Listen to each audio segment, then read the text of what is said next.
Je ne pense pas qu'il y ait quelqu'un en France qui n'ait pas fait ses courses au moins une fois dans un supermarché de type discount, qu'il s'agisse de Lidl, Aldi ou Leclerc. Cependant, le fait que ceux-ci représentent les plus grands réseaux de magasins du pays ne signifie pas qu'ils ne cachent pas des secrets dont vous n'aviez aucune idée.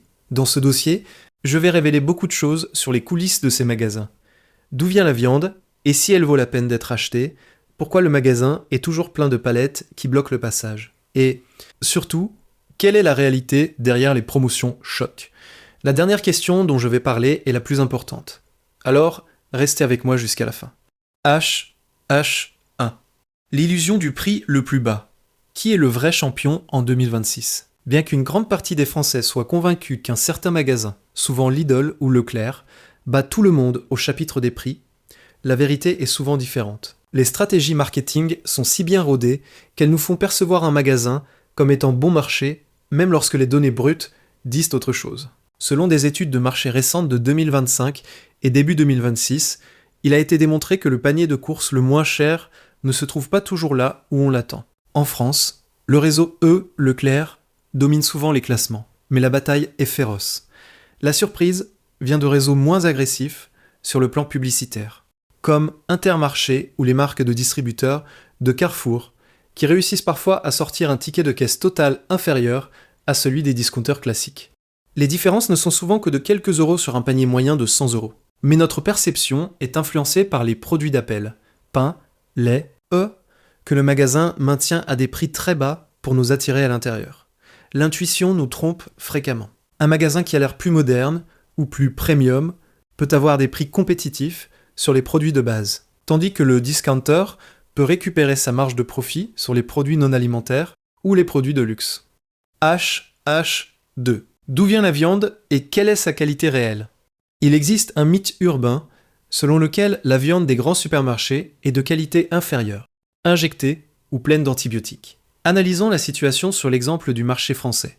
La bonne nouvelle, une grande partie de la viande de volaille et de porc dans les réseaux, tels que Lidl, marque repère étal du boucher, ou Leclerc, provient de fournisseurs locaux. La chaîne d'approvisionnement est courte. De l'abattoir au rayon, cela prend généralement entre 24 et 48 heures. Le poulet, il provient en grande partie de fermes françaises, comme LDC ou Loé, respectant les normes européennes et nationales. Label rouge. Le bœuf, ici, les choses changent. Souvent, le bœuf provient de l'importation Pologne, Irlande ou même Amérique du Sud, car la production locale de bœuf de qualité pour la grande distribution est encore limitée. Normes de sécurité, les grands réseaux imposent des normes ACCP, IFS ou BRC qui sont beaucoup plus strictes que celles d'une boucherie de quartier non certifiée. La viande est testée constamment pour la salmonella ou la listeria. Cependant, la qualité peut varier entre les lots, non pas par la faute du magasin, mais parce qu'il travaille avec plusieurs fournisseurs simultanément. Un conseil en or, regardez l'étiquette pour le pays d'origine et la date d'emballage. Si l'intervalle entre la date d'emballage et l'expiration est très court, cela signifie que le produit est frais et n'a pas été soumis à des processus de conservation agressifs. H3. Le piège des promotions, 1 + 1 gratuite, ou le deuxième à moitié prix. Les supermarchés en France ont été récemment dans le viseur de la DGCCRF pour la manière dont ils affichent les prix. La technique est subtile.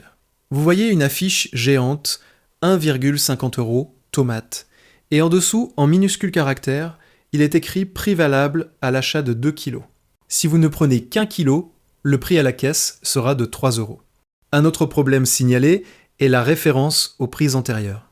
Conformément à la directive Omnibus, les magasins doivent afficher le prix le plus bas des 30 derniers jours. Cependant, parfois, le prix barré est artificiellement augmenté la veille de la promotion, ce qui fait que la réduction de 30% n'est en réalité que de 5%.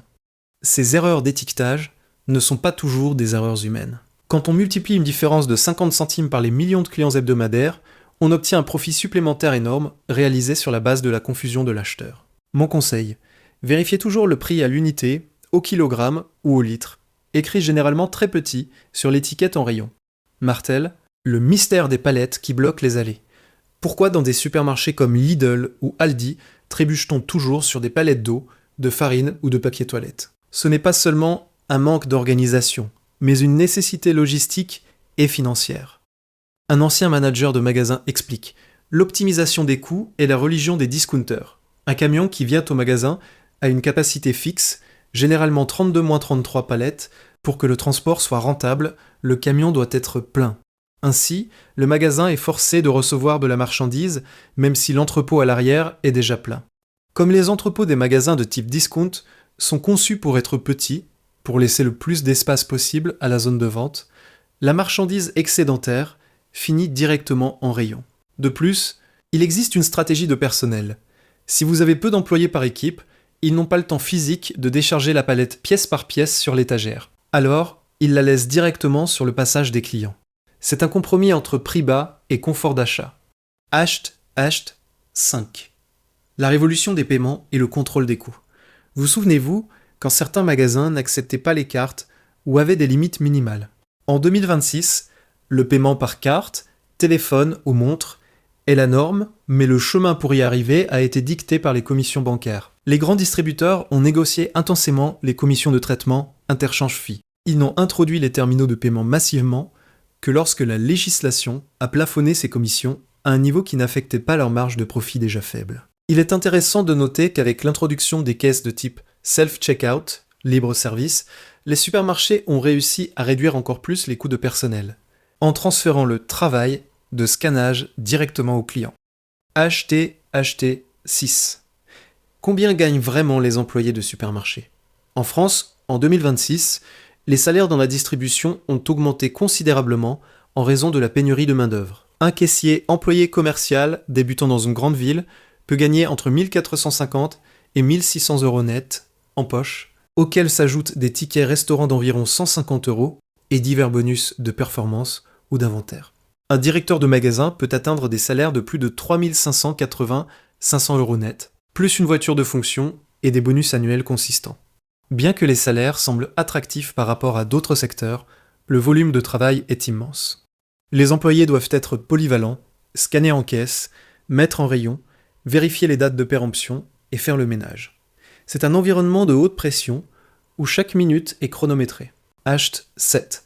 Produits à éviter et leurs alternatives saines. En utilisant les analyses d'experts en nutrition, nous avons identifié quelques catégories de produits dans nos supermarchés qui semblent sains, mais ne le sont pas. 1. Les yaourts aux fruits, marque Premier Prix. Ils contiennent souvent moins de 5% de fruits, le reste étant du sucre, de l'amidon modifié et des colorants comme le carmin. Mieux vaut acheter un yaourt grec nature et y ajouter vous-même des fruits frais. 2. La charcuterie tranchée à très bas prix. Si vous regardez la composition, certains n'ont que 60-70% de viande, le reste étant de l'eau, de la quenne, des protéines de soja et du carrageenan.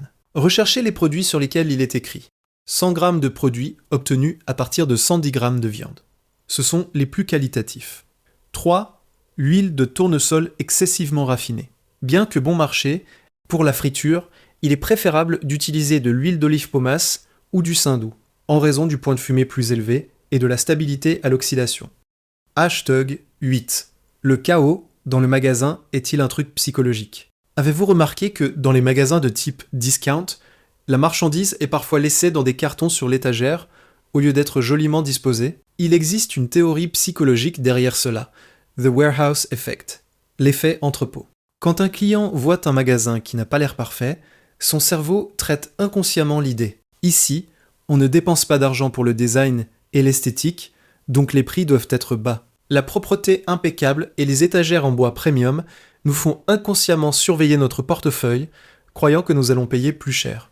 Le chaos contrôlé des supermarchés nous donne le confort psychologique que nous faisons une bonne affaire. Hasht 9. L'extension de l'écosystème, de la nourriture aux cosmétiques et pharmacie, des groupes comme Schwarzgruppe, Lidl ou Groupement E. Leclerc ne s'arrête pas à l'alimentation. En France, on assiste à une expansion massive sur le secteur des produits de parapharmacie. Par exemple, le succès de la marque Sien, Lidl ou Marque Repère, Leclerc a forcé des géants comme Beiersdorf ou L'Oréal à modifier leur stratégie de prix. De plus, ces réseaux utilisent des applications de fidélité, Lidl+, Leclerc, qui leur donnent des données incroyables sur votre comportement. Ce que vous mangez, à quelle heure vous faites vos courses, si vous avez des enfants ou des animaux de compagnie. Ces données ont plus de valeur que le profit réalisé sur un paquet de gâteaux, car elles permettent de personnaliser les offres afin de vous faire revenir en magasin chaque semaine. Tub 10. Produit retiré de la vente en 2026, à quoi faut-il faire attention? Au début de cette année même, plusieurs lots de produits ont été retirés du marché français. Il est essentiel de vérifier le site Rappel Conso, le site public de rappel de produits. Légumes avec pesticides. Récemment, des lots d'oignons nouveaux et d'épinards ont été retirés en raison du dépassement des limites de cadmium et de pesticides. Produits de boulangerie congelés, certains lots de beignets et de viennoiseries ont été retirés en raison de la présence d'oxyde d'éthylène dans les ingrédients secondaires, graines ou additifs. Objets ménagers. Des séries de poêles avec un revêtement non conforme ont été retirées de la vente après qu'il a été découvert qu'elles libèrent des substances toxiques à haute température. Recommandation finale. Le supermarché est un outil d'efficacité, pas une organisation caritative. Pour être un acheteur intelligent en 2026, vous devez ignorer la musique d'ambiance, destinée à vous faire marcher plus lentement. Évitez les produits placés à hauteur des yeux, qui sont généralement les plus chers, et toujours lire la petite étiquette au dos.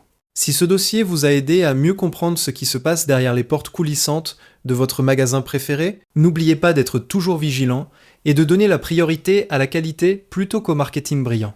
Bons achats!